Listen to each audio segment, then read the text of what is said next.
Welcome to the first episode proper of my F1 Ultimate Career Mode, where I'll be playing every F1 game from F1 2012 to F1 25. If you didn't see episode 0, go back and watch it. So this is an RPG style series. Our character's name is Christian, and he is about to sign his very first Formula 1 contract. Christian had a lot on his mind with his offers. His concern with the 3 offers from Marussia, HRT and Caterham were that, these are pay teams and they've got effectively no future. Whereas, at least with Toro Rosso, he would have a way into the Red Bull family, and if he could outshine his teammate, there was a good chance that he could get to the top team. The contract laid out to him was very, very clear. He had to beat his teammate. There was no other option. If he did not beat his teammate, then over the course of 2 seasons, there would be no future for him in the Red Bull family, and he would have to start fresh. He was confident with his own abilities, and so he decided to pull the trigger.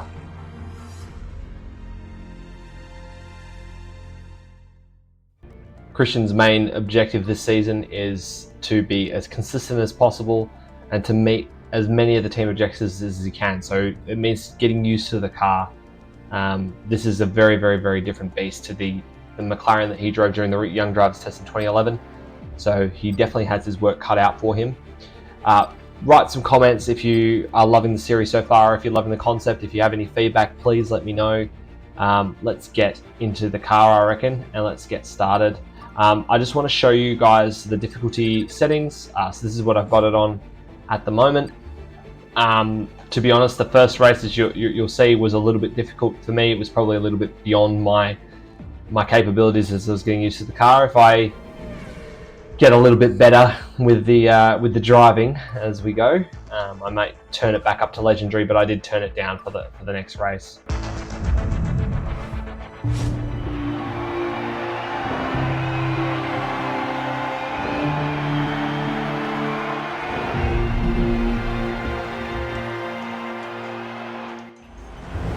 Welcome to the garage. Let me show you around. The car monitor provides you with important information about the race weekend. There's a lot of useful information here. Feel free to check it out later. When you're ready to go out onto the track, skip sessions, or just want to know what your session objectives are, then you just need to ask. Alright, thanks Jeff, the engineer. So yeah, back in F1 2012, I have not played this game on a wheel before. Last time I played this game, I was on a controller. So these days I've got a Moza R5, and it took quite a bit in episode 0 for me to actually, if you go back and watch, I was going back and forth with the settings, trying to work a way to make everything function nicely. It's not 100%, but it is pretty good, and it's much better than having a controller. So let's get out on track for our first lap in the Toro Rosso. I'm curious at this point as to how the car is going to feel. To be honest with you, even with the one hot lap that I did in the McLaren, I was not anywhere near the limit. I was going pretty slow, to be honest with you. So I was not confident for this weekend at all going in. In order for me to be on the pace, I would need to have plenty of laps in the car, and in this old game, like, I can only do like the shortened practice sessions in order to get a feel. So here we are going out on track for the very first time. It's quite amazing how this game still holds up to this day. It is an old game. I guess it just shows that they need to really update the game engine, because I think we're pretty much still on the same game engine as this today. It just has like more shaders, I guess, and more polygons than this old one, but it's all the same. The V8s are an interesting feeling car. Very used to the current cars where you've got the V6 turbo hybrids with a massive kick of torque in the lower end, and these cars are just, you're almost lazy on the throttle. You almost have to just stamp your foot as hard as possible in to hope for the best. So it was very interesting getting to grips with it. But as you see in a moment, like I do struggle to start hooking laps together at least quickly anyway.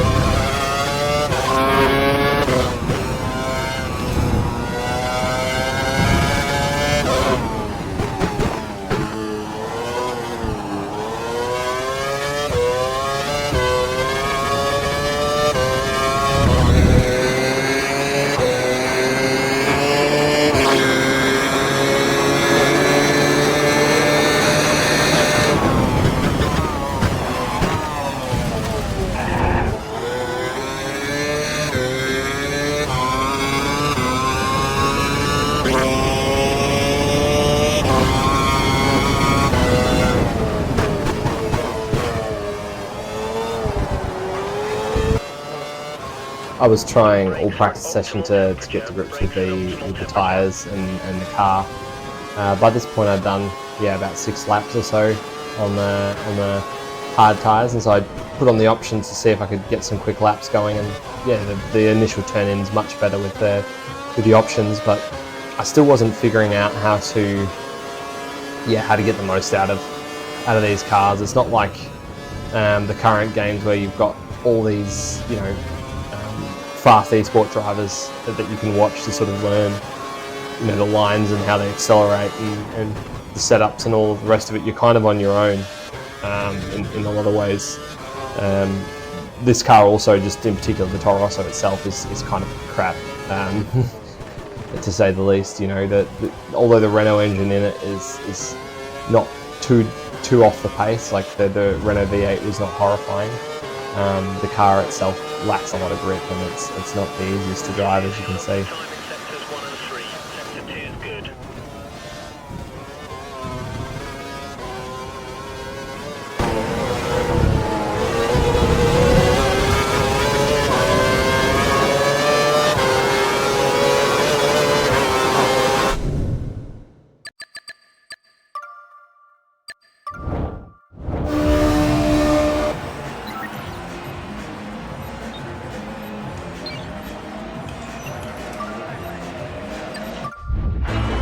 Practice is over, 18th place.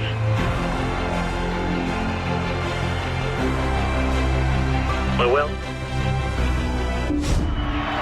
Alright, so I decided to skip ahead to qualifying. I didn't think that there was much point in using up more tyres to try and learn more about the track. I just thought skipping to the next session was probably a better idea, waiting for there to be more grip on the track, so that I could hopefully find a bit more time. But I wasn't that confident. I don't know whether it was set up or whether it was just me not getting used to the game, but I was still, as you can see, I was still tweaking the setup to try and make it better for the race. I didn't mind so much if I wasn't fast during qualifying. I just wanted to be fast in straight lines so I could defend. Still getting used to deploying curves and whatnot on the fly was difficult. But yeah, this is getting set up. So this is the first lap that I did in anger. So let's watch it in all its glory.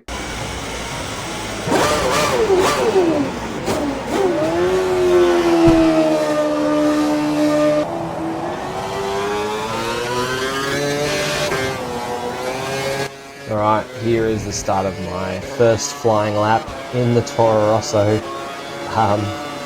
It was a scruffy lap, to be honest with you. My shifting was all over the place. I was probably over shifting down. It wasn't the greatest of laps, as you can see here as we coming in to finish. I just completely overshoot the last corner. I probably lost about half a second to a second just in that corner alone. I was not really hooking it up very well. It wasn't good stuff. Even the tyres really weren't up to temperature either. 3 seconds off the pace, and here's my engineer celebrating the 3 seconds off the pace.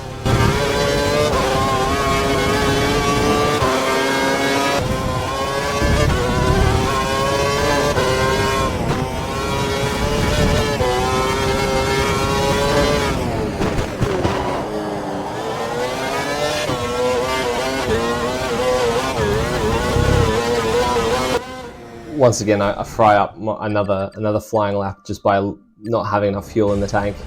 So I just give up. I mean, I was right behind Daniel just in terms of place on the grid. So yeah, we're starting 18th, just outside Q2 for that one. But we're miles behind Daniel, which it doesn't bode well for Christian's speed at the moment. He's obviously got a lot to do.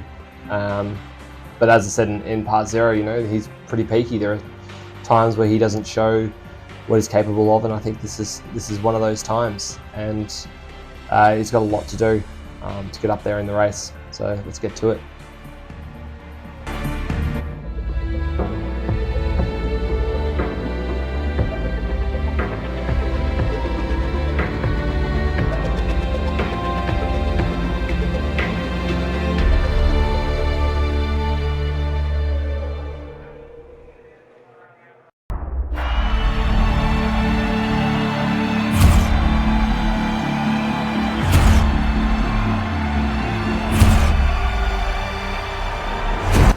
Alright, here we are in our first race, our home race in the Australian Grand Prix.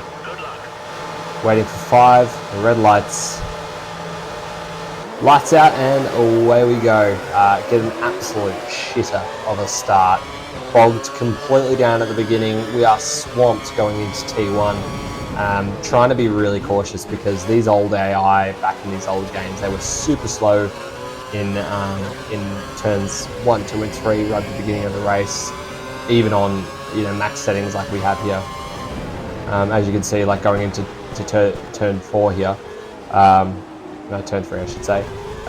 They're all bunching up, and I'm trying to like make the most of the positions, but I'm also aware that I've got damage on, so I don't want to be making contact with anyone. So I'm trying to be as cautious as I can. But obviously we weren't as efficient getting through the cars as I would have liked, but we have made some positions going wide here, but I managed to keep Ricardo behind me, at least for the time being. Going on to lap 3 I should say. DRS is enabled on this lap, and you can see Ricardo is about 6/10 behind us at this point, and yeah, he becomes a real threat. I'm still at this point trying to find the limit of the car. I've dropped significantly back from the Resta in front of me. I don't think the Toro Rosso is this much slower than the Force India in reality, but yeah, big mistake there as a lock up into T3, and Ricardo's just able to dance around my outside. I thought maybe if I can just follow him, I'd get an idea of what I need to be doing to drive the car better. Just trying to copy his lines and get an idea of where he's gaining time. And in this section here, you can see we're keeping up pretty well with what Ricardo's doing, and this is all not a problem. But there seems to be a couple of corners in the track where we're significantly slower, and I'm just trying to work out in this lap. I decided to just stay behind him here because I'm like, I need to work out where I'm slower, and then I lose him. He just I stuff up the corner entry, and I'm too far behind him now to have a tow. And now I've got also Hulkenberg breathing down my neck, and that was it. That was pretty much curtains. My race was all over by this point, and I tried to recover it by pushing as hard as I can. I'm trying to keep Hulkenberg behind me, and as you can see going in here, I'm pushing. I'm right on the limit, and yeah, I stuff up and clatter my front wing. The race is pretty much over from here. There is not really much action from this point forward.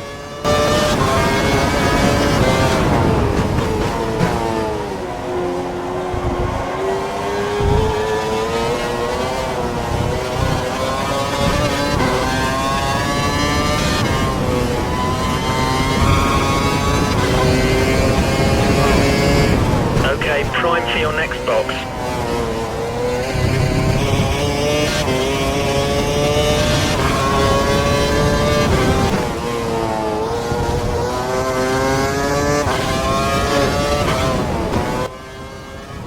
At the end of lap 6 now, and we're coming into the pits for the first and only time. It's going to be a long stop. We've got to get the front wing fixed. We're only running in 17. We are one position above our qualifying place, but it's still probably not good enough.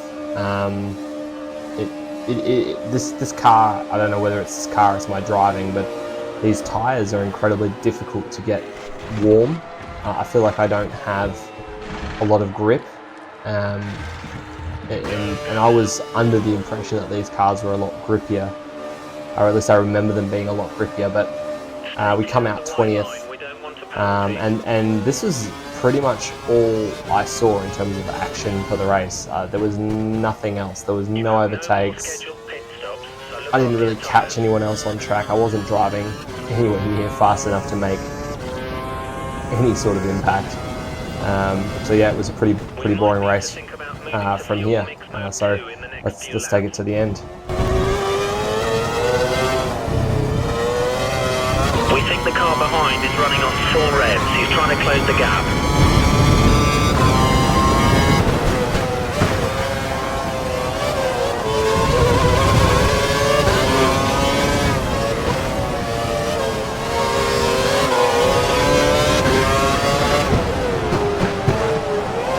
You're 6 places below where we predicted you'd be. We need more from you.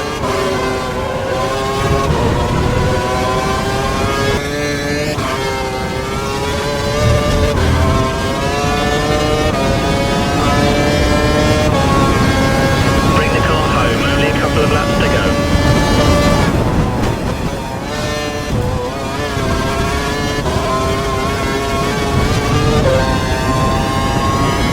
Daniel is much quicker than you right now, around 3 seconds a lap faster.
Rounding the penultimate corner here, we're off onto the final, straight to the line, finishing P17. It is one place below where we were expected to finish, but Daniel, our teammates, finished well ahead of us in the standings. It is really not a good showing for Christian Waters in this race. He's going to have to do a lot better to impress the team, and he's definitely going to take the fight to him sooner rather than later, because we know what Red Bull's like. Red Bull are a ruthless organisation, and although he has a lot of self-belief, he's got to dig deep and find a way to be faster. And as you can see, his best lap was about 1.5 seconds slower on average than the rest. So everyone was doing 129.8s, and here he is doing 131s, which is just not good enough. There's the mechanics shoving the cameras out of the way. But yeah, that was the first race. McLaren get the first win of the season, just like in real life as well. But thank you guys for joining me for our first proper episode of the F1 Ultimate Career Mode. Next week we will be doing the Malaysian Grand Prix. It was a lot more fun, Malaysia, with some inclement weather to make things interesting. So I will see you guys next week.